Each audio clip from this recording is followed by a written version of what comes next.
मुझे अपने ससुराल की नमक रोटी मंजूर है, मगर मायके की घी चोपड़ी रोटी मुझे मंजूर नहीं है।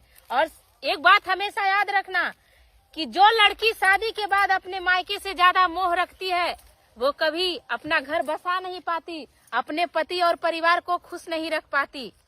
एक बार मुझे मेरी बचपन की सहेली से मुलाकात हुई। उसने कहा, और बताओ तुम कैसी हो? मैं बोली, मैं बहुत ही अच्छी हूँ। और बताओ तुम अपने मम्मी पापा के साथ रहती हो ना? वो बोली, कौन सी मम्मी पापा?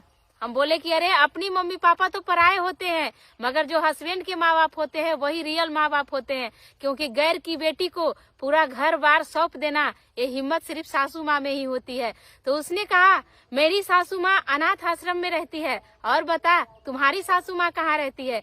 मैंने कहा, वो बोली कि तुम अपने सासू माँ को कहाँ रखती हो? मैंने कहा, मैं अपनी सासू माँ को नहीं रखती, मेरी सासू माँ मुझे रखती हैं। मैं इतना लायक नहीं हुई हूँ जो मैं अपनी सासू माँ को रख सकूं। अभी मेरी सासू माँ बहुत अच्छी खासी हैं, इसलिए उन्हीं का घर, उन्हीं का धन संपत्ति है, इसीलिए मैं उनके पास रहती हूँ और वही मुझे रखती हैं। और ऐसा ही होना चाहिए। बेटे को कभी नहीं कहना चाहिए कि मैं अपने माँ बाप को रखता हूँ, बल्कि माँ बाप ही एक ऐसे होते हैं जो अपने औलाद को बचपन से लेकर मरते दम तक रखते हैं। और ये बात सही है दोस्तों।